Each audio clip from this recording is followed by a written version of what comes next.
It's a Sunday afternoon. Your daughter has just left after lunch. The house is quiet, the dishes are done, and you're settling into your favorite chair with the crossword puzzle. You pick up your pen, and for about 30 seconds, you cannot read the clues. The words are right there on the page, but they look like a foreign language. You blink, you rub your eyes, and then, just like that, it passes. Everything snaps back to normal. So what do? If you're like most people, you do what feels completely reasonable. You blame the afternoon light. You wonder if your reading glasses prescription needs updating. You put the crossword down, make a cup of tea, and move on with your day. And here is the part that keeps me up at night as a cardiologist. That moment, that 30-second window where the words disappeared, may have been your body sending you one of the most important messages it will ever send.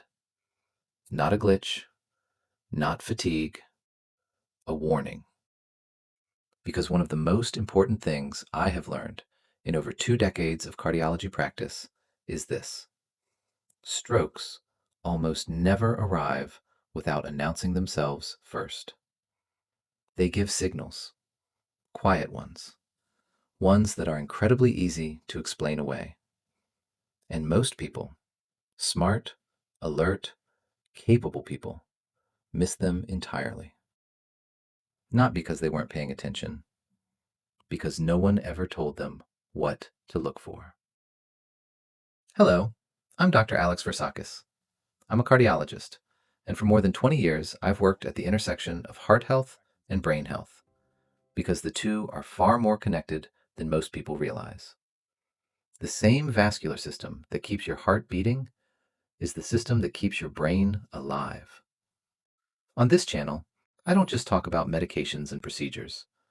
I talk about the things that happen before you need them. The warning signs, the patterns, the biological signals that give you a chance to act before a crisis arrives. Today we're going to talk about stroke. Specifically, what your body may be trying to tell you in the hours or days before a stroke occurs. We'll cover what a stroke actually is, what those early warning signals look like, what your risk factors might be, and, most importantly, what you should do if any of these signs appear. This video is for you if you are over 60, if someone you love is over 60, or if you simply want to understand how your brain and blood vessels protect themselves, and when they're asking for help. Let's get into it. A stroke happens when blood flow to part of the brain is interrupted. That's really the core of it. Your brain needs a continuous, uninterrupted supply of oxygen-rich blood. It's the hungriest organ in your body. It accounts for only about 2% of your body weight, but it uses roughly 20% of the oxygen your lungs take in, every second of every day. When that supply gets cut off, even briefly, brain cells begin to suffer. And when blood flow stops entirely for several minutes, those cells begin to die. The functions they controlled, movement, language, vision, memory, start to fail. That is a stroke. 2 types, ischemic versus hemorrhagic. Now, there are 2 main ways this can happen, and they're quite different from each other. Ischemic stroke. This is by far the most common type, accounting for roughly 87% of all strokes. In an ischemic stroke, a blood vessel in the brain or neck becomes blocked. The blockage is usually a clot. Sometimes that clot forms right there in the vessel, often in a vessel already narrowed by years of plaque buildup. Other times, a clot forms somewhere else in the body, frequently in the heart, and a piece breaks off, travels through the bloodstream, and lodges in a brain artery. Either way, the result is the same. A region of the brain is cut off from its fuel supply, and it begins to shut down. Hemorrhagic stroke. This is the less common, but often more severe type. Here, a blood vessel doesn't get blocked, it bursts. Blood leaks into the surrounding brain tissue. That escaped blood is toxic to delicate brain cells, and the pressure from the bleeding can crush nearby structures. High blood pressure is the leading cause. So are certain blood vessel abnormalities that may have been present since birth. Why early warning signs matter so much. Here's what I want you to hold on to from this section. Before many strokes, particularly ischemic strokes, there are warning events. These are called transient ischemic attacks, or TIAs. A TIA is sometimes called a mini stroke, but I want to be careful with that word because it can make it sound minor. It isn't. A TIA produces real neurological symptoms: weakness, speech difficulty, vision changes. But the blockage clears on its own, usually within minutes. The symptoms resolve, the person feels fine, and far too often they never mention it to anyone. But research consistently shows that having a TIA dramatically raises your risk of a full stroke in the hours, days, and weeks that follow. It is not a false alarm. It is the alarm. And the people who act on it, who call their doctor or go to the emergency department, are the ones who give themselves a real chance to prevent what might otherwise come next. So let's talk about what those warning signs actually look like. I'm going to walk you through 8 warning signs. Some of them you may have heard of, others might surprise you. For each one, I want to explain not just what it looks like, but why it happens. Because once you understand the mechanism, you won't forget it. Warning sign 1, sudden weakness in an arm, leg, or hand. This is one of the most classic pre-stroke signals and one of the most frequently dismissed. Your brain is divided into 2 hemispheres, and each hemisphere controls movement on the opposite side of your body. When blood flow to the motor regions of one hemisphere is interrupted, even briefly, the opposite side of your body stops cooperating. Your arm may feel unexpectedly heavy. Your grip may give out mid-reach. Your leg may drag slightly as you walk across the room. The critical clue? It's on one side. Not generalized weakness, localized, one-sided weakness that comes on suddenly and for no obvious reason. Even if it lasts only a minute or two and then completely resolves, take it seriously. Warning sign 2, facial drooping or asymmetry. You may notice one side of your face feeling slack, heavy, or unresponsive. This might look like an unusual smile where one corner doesn't lift, or a sensation that your cheek or lip has gone numb. In some cases, a family member will notice it before you do. The face has dedicated motor pathways in the brain, and they are sensitive to even brief interruptions in blood flow. Facial drooping is one of the 3 classic signals in the F.A.S.T acronym, which I'll cover in detail later, precisely because it's visible and specific. If you look in the mirror and your face doesn't look symmetrical in a way that's new and unexplained, that matters. Warning sign 3, difficulty speaking or understanding speech. This one is deeply unsettling when it happens, because it can feel like losing access to your own mind. You might find yourself in the middle of a sentence and the word you want simply isn't there, or words come out in the wrong order, or someone is speaking to you in plain English and it sounds garbled, like the signal got scrambled. The language centers of the brain, primarily in the left hemisphere, are exquisitely sensitive to drops in blood supply. They are among the first regions to show signs of trouble. This disruption is called aphasia, and it can affect your ability to speak, to understand, to read, or to write. Even a very brief episode, one that lasts 30 seconds and then fully resolves, is worth reporting to a doctor that same day.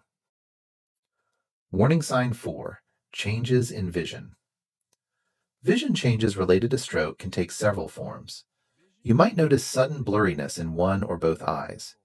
You might experience double vision, seeing 2 of everything. Or you might lose part of your visual field. A section of what you normally see goes dark, foggy, or simply absent.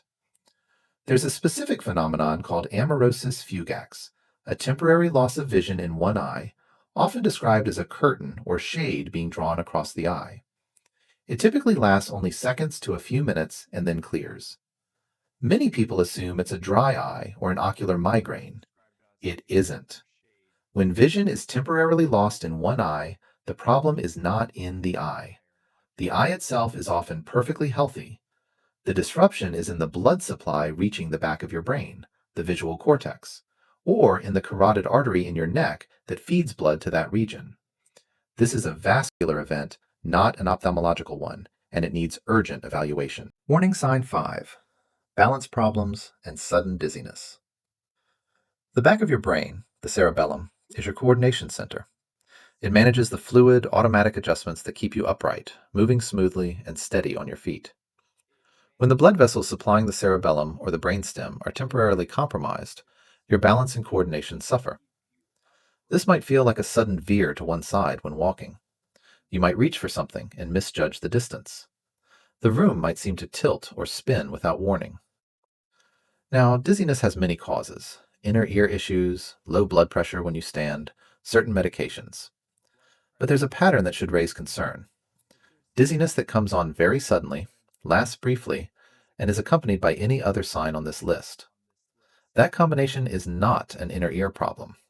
That is a posterior circulation warning.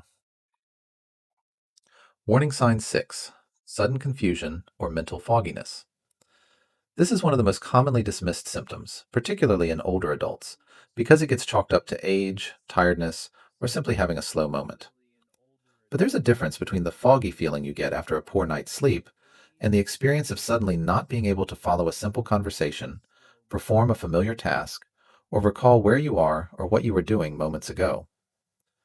When blood flow to the brain's frontal or parietal regions dips, even briefly, executive function, the ability to plan, organize, process, and respond, can shut down temporarily. The person may look confused, respond slowly, or seem suddenly unlike themselves. If this comes on abruptly and then passes, it is a neurological event, not a senior moment.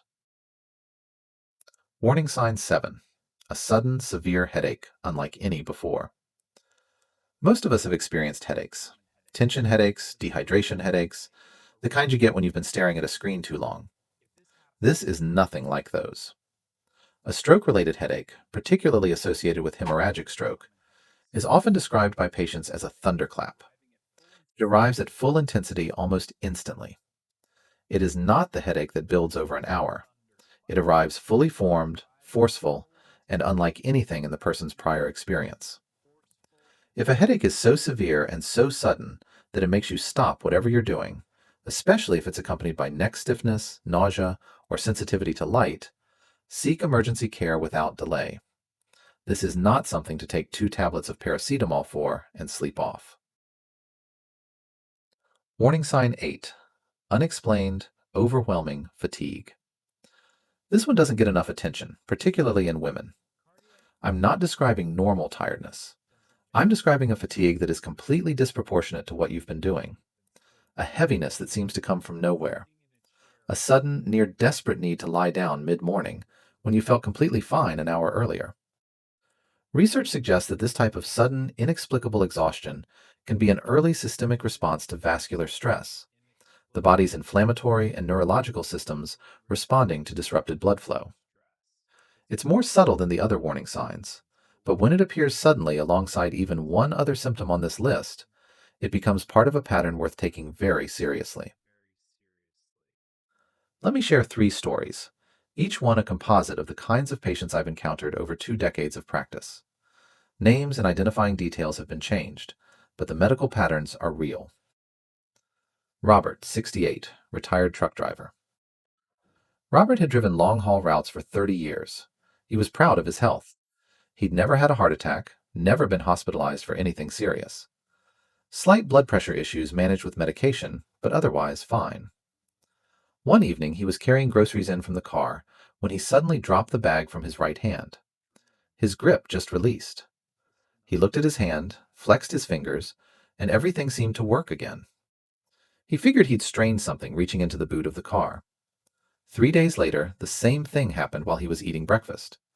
A brief 10-second episode where his right hand felt foreign and unresponsive. This time, he also noticed his speech felt slightly thick, like he'd been to the dentist. It lasted maybe 15 seconds.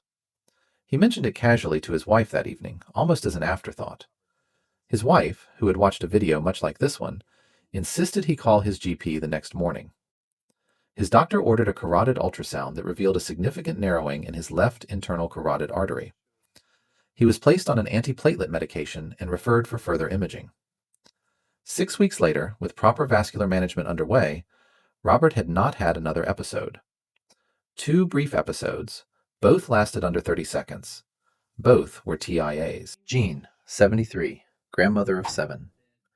Jean was sharp, independent, and had the kind of memory for names and birthdays that puts most people half her age to shame. She managed her own finances, volunteered twice a week at a local charity, and walked her dog every morning without fail. Over the course of about a week, she noticed something odd. 3 times, when she stood up from the sofa, the room seemed to tilt sharply to the right. She'd grab the arm of the chair, and the sensation would pass within 10 seconds. She thought it was her blood pressure dropping when she stood, something her doctor had mentioned years earlier. Then, on a Thursday afternoon, she was on the phone with her daughter and suddenly couldn't find the word for refrigerator. She knew exactly what she meant. She could picture it, but the word wasn't there. The conversation paused for about 20 seconds before the word returned. Jean mentioned it at her next routine appointment, but she'd had it scheduled for the following week anyway, so she waited. When she did tell her doctor and described both the balance episodes and the word-finding difficulty, her physician referred her for urgent neuroimaging. A small area of restricted diffusion was found, evidence of a prior TIA affecting the posterior and language regions. Jean was started on appropriate secondary prevention treatment. She is well today, but her doctor told her if she had waited another few weeks, the outcome conversation might have been very different. Leonard, 65, former high school maths teacher. Leonard was meticulous by nature. He kept detailed health logs and checked his blood pressure every week. His numbers had been borderline for years, hovering in the high normal range, but never high enough that his previous GP had recommended medication. He'd always been told to watch and wait. On a Wednesday morning, Leonard woke with what he described as the worst headache of his life. It arrived the moment he sat up, a sudden, intense pressure across the back of his head. He rated it a 9 out of 10. He took 2 tablets of ibuprofen, lay back down, and by mid-morning it had eased to a dull throb. He attributed it to sleeping in an awkward position. 2 days later, he collapsed in his kitchen. Leonard had a hemorrhagic stroke caused by a small arterial bleed, related to years of blood pressure that had been borderline but never properly treated. He survived, but with lasting effects on his left side coordination that required months of rehabilitation. When I spoke with him during his recovery, the first thing he said was, "I knew that headache was different. I knew it immediately. I just talked myself out of it." That sentence is why I make videos like this one. Understanding your risk factors doesn't mean living in fear. It means knowing which variables you can influence and taking them seriously before a crisis forces your hand. Let's go through the main ones. High blood pressure. This is the single most modifiable risk factor for stroke. High blood pressure, sustained pressure above 130 over 80 millimeters of mercury, puts chronic mechanical stress on artery walls. Over time, that stress damages the inner lining of your vessels, promotes plaque buildup, and makes blood vessels more prone to both clotting and rupturing. If you're not monitoring your blood pressure at home between doctor visits, start now. Diabetes and elevated blood sugar. Chronically elevated blood glucose damages blood vessels at the microscopic level. It stiffens arterial walls, impairs the cells that line your vessels, and accelerates plaque formation.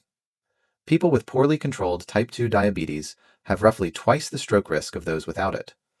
Even pre-diabetes, blood sugar that's elevated but not yet in the diabetic range, increases vascular risk meaningfully. Smoking. Tobacco smoke is one of the most potent vascular toxins we know of. It raises blood pressure, reduces the oxygen carrying capacity of your blood, damages the inner lining of blood vessels, and promotes clot formation. The good news, stopping smoking at any age reduces stroke risk, often substantially within the first few years. Physical inactivity. A sedentary lifestyle contributes to nearly every other risk factor on this list. It raises blood pressure, promotes weight gain, worsens blood sugar control, and reduces the heart's efficiency. Regular physical activity doesn't need to be intense to be protective. Walking briskly for 30 minutes most days has measurable benefits for vascular health. Obesity, especially around the abdomen. Excess weight, particularly around the waist, is closely linked to inflammation, elevated blood pressure, insulin resistance, and abnormal cholesterol patterns. All of these drive arterial disease. Waist circumference is actually a more reliable predictor of vascular risk than body weight alone. For men, a waist above 102 centimeters, for women above 88. Those numbers matter. Atrial fibrillation. This is one that I want to spend an extra moment on because it's underdiagnosed and particularly common after age 60. Atrial fibrillation is an irregular heart rhythm where the upper chambers of the heart beat chaotically rather than in coordinated, efficient contractions. When this happens, blood can pool in a small pouch of the left atrium called the left atrial appendage and pool blood clots. Those clots can break loose, travel to the brain, and cause stroke. Atrial fibrillation is responsible for approximately 1 in 5 strokes, and many people have it for months or years without knowing because it doesn't always cause symptoms. If you've ever been told you have an irregular heartbeat, or if you've felt sudden unexplained palpitations, speak to your doctor about having your heart rhythm properly evaluated. Poor sleep. This one often surprises people, but the evidence is strong. Poor sleep quality, particularly untreated sleep apnea, which causes repeated drops in blood oxygen during the night, raises blood pressure, promotes systemic inflammation, and increases clotting risk.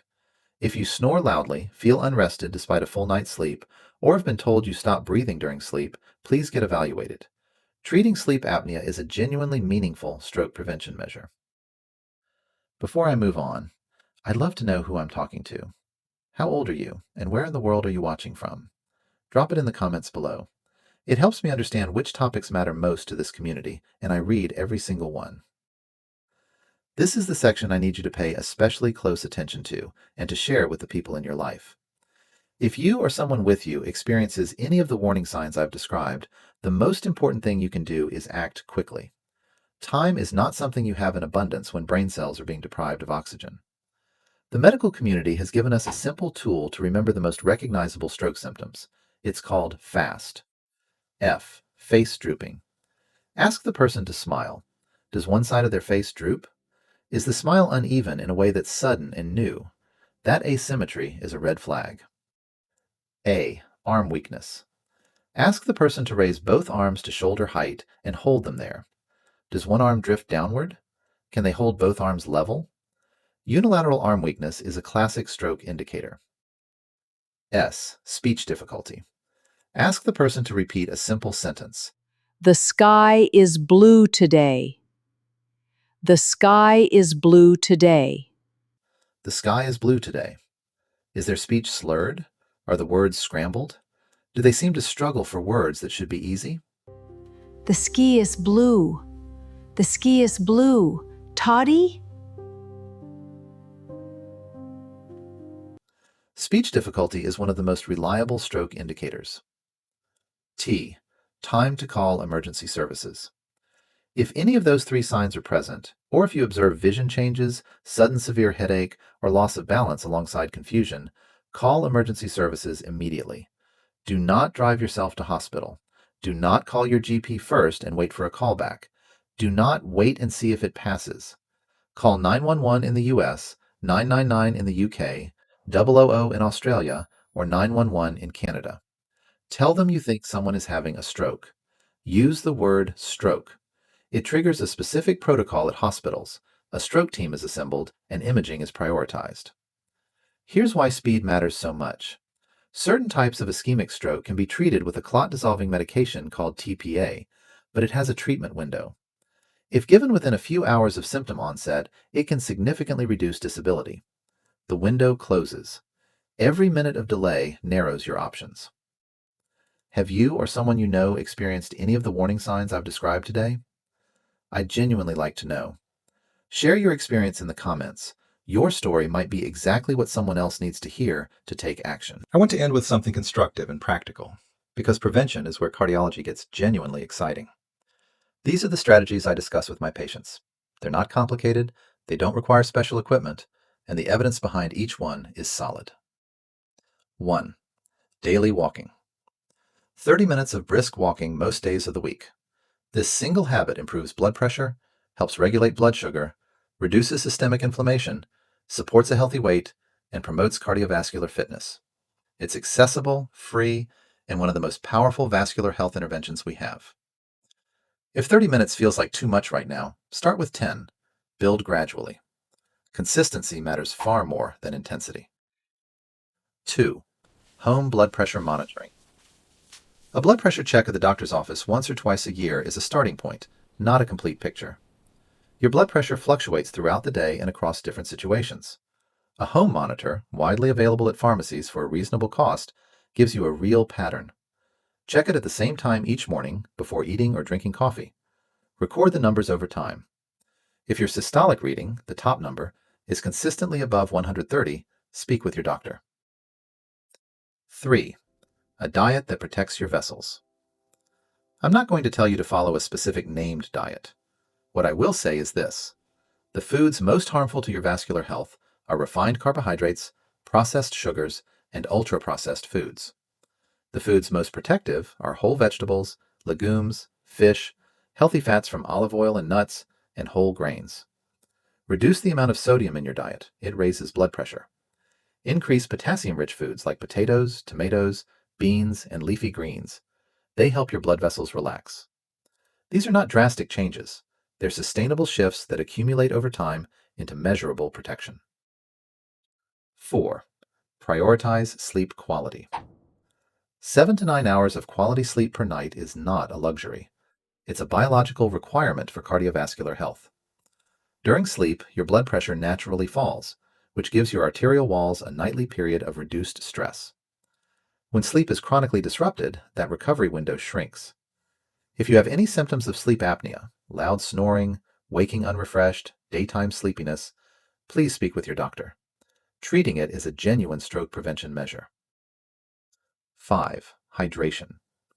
This sounds simple because it is. Dehydration makes your blood thicker and more likely to clot. It also reduces blood volume, which can lead to drops in blood pressure and poor cerebral perfusion. Start each morning with a full glass of water before anything else. Aim for consistent, steady fluid intake throughout the day. In warmer months, or when physically active, your needs go up. Pale yellow urine is a reasonable target indicator. 6.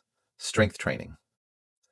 I want to make a case for this that goes beyond muscle mass, though that matters too, especially for fall prevention.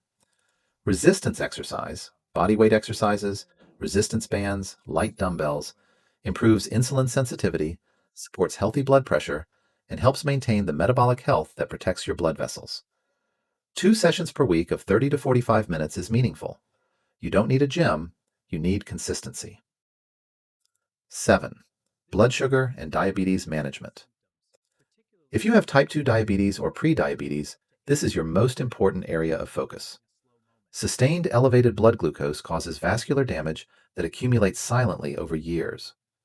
Work with your doctor on a management plan that keeps your HbA1c, a measure of your average blood sugar over 3 months, in a healthy range. Know your numbers. Understand what affects them. Don't defer this. 8. Regular medical checkups. Annual checkups with your GP or primary care physician are the foundation of early detection. Use them to request a full vascular risk profile, fasting glucose, HbA1c, lipid panel, kidney function, and of course, blood pressure. If you are over 50 and have any of the risk factors we discussed today, ask about having an ECG to check your heart rhythm and screen for atrial fibrillation. Ask about a carotid ultrasound if you have multiple risk factors. You are entitled to advocate for your own health. A good doctor will welcome the conversation. I want to close this video with something I genuinely believe and that the evidence supports. It is not too late. Not at 60, not at 70, not at 80. The vascular system is remarkably responsive to the right interventions. Blood pressure that has been elevated for years can come down, sometimes substantially, with lifestyle changes and appropriate medication. Blood vessels have a real capacity to recover function when the conditions that were harming them are addressed. The brain retains plasticity and adaptability well into later life. The patients I worry most about are not the ones who come to me with risk factors and questions. It's the ones who never come at all, because they assumed it was too late, or they didn't know there was anything worth asking about. You have taken the time to watch this video. That already puts you ahead. You now know what warning signs to recognize, what risk factors to take seriously, and what to do if a stroke is happening. That knowledge is genuinely protective, not because information alone prevents strokes, but because it changes behavior. It gets people to the phone. It gets them to the doctor. It saves lives. Share this video with someone you care about, a parent, a sibling, a friend who has been putting off a health appointment. You may not know exactly what you're giving them, but I do. You're giving them a chance. If you found this video helpful, please take a moment to like it and subscribe to this channel.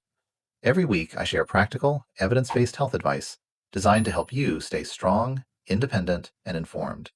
No jargon, no scare tactics, just real answers. I'm Dr. Alex Varsakis, and I'll see you in the next video.